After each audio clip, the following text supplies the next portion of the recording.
The No Asshole Rule. Building a Civilized Workplace and Surviving One That Doesn't. Book by Robbert Sutton.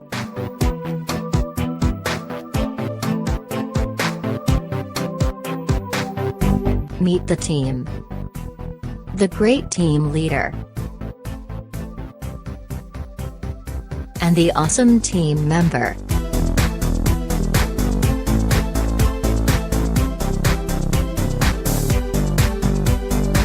First thing first.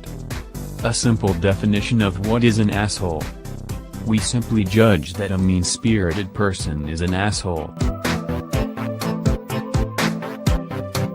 This is 12 common everyday action that assholes use. Personal insult. Invading personal territory. Uninvited personal contact. Threat and intimidation. Using sarcastic jokes. Email flames. Humiliation. Status degradation. Rude interruption. Two-faced attacks. Dirty looks. Wrongfully treat people.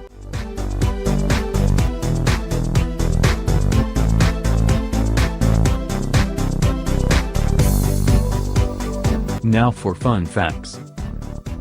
Try to Google your name with additional asshole keyword to find out whether you are an asshole or not.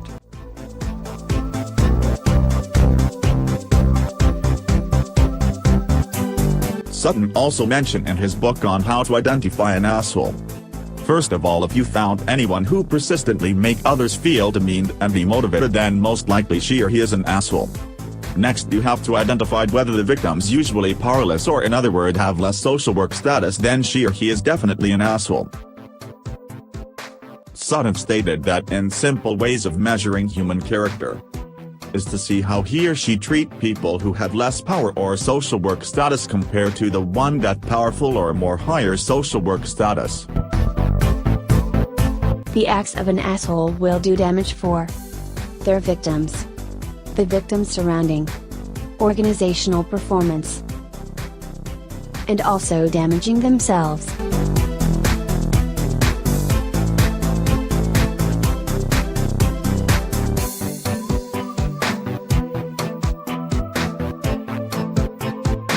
As for the victims, the acts of an asshole will drain victims' energy and esteem mostly through the accumulated effect of small, demeaning acts.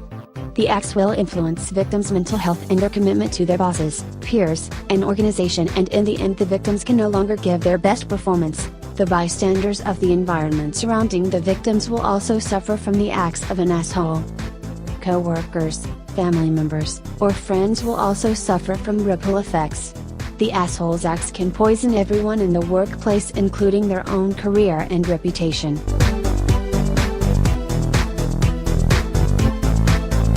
Organizational performance also add cost here. Higher turnover, absenteeism, decreased commitment to work, and the distraction and impaired individual's performance. In fear-based organization, employees tend to look over their shoulder and constantly avoiding the finger of blame and humiliation. The asshole themselves will most likely suffer career setbacks and sometimes humiliation, turning co-workers and bosses against them and stifling motivation throughout their social networks.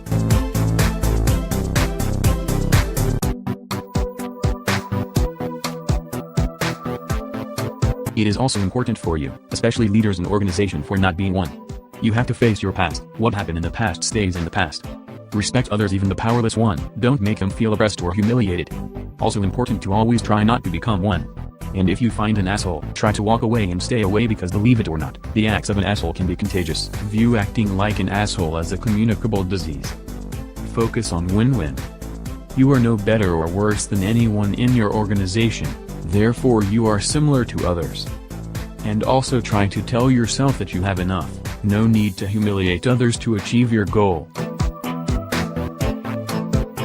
How to enforce the no asshole rule in your organization. First, you have to put it officially as part of your organizational rule. You also have to exclude asshole from hiring process, because asshole tends to hire another asshole. If you find any, move them immediately. Also important to give power to the right people, so you have to think more than twice before giving somebody power. How to keep the rule alive. You have to manage moments, not just practices, policies or systems. Model and teach constructive confrontation in your organization where people know when to argue if they are right and when to stop and listen if they are wrong. Adopt the one asshole rule, just to remind everyone of the wrong behavior. Link big policies to small decencies. It is also important to survive if there's assholes in your organization. If you're working with asshole, hope for the best, but expect the worst. Develop indifference and emotional detachment. Look for small wins to keep them away from you. Also limit your exposure to them, this way will make you less vulnerable. This also useful to deal with an asshole. Expose them, only if you're not one of them. If the asshole is not a chronic one, you can try to change them for good. And also stand up for them.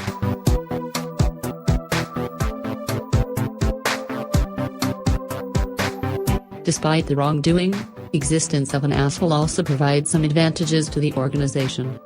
Be aware that sometimes fear is motivator, people will be able to utilize their full potential under stress, therefore asshole helps to get the best out of people. Existence of an asshole also good for balancing organizational individuals. To sum up from the book, despite the acts of an asshole give certain advantages to the company, there are more of the negative side, so it is important to don't even try to become one. On the other side, possibility of existence of an asshole in the company also high, therefore you have to survive if they exist in your organization.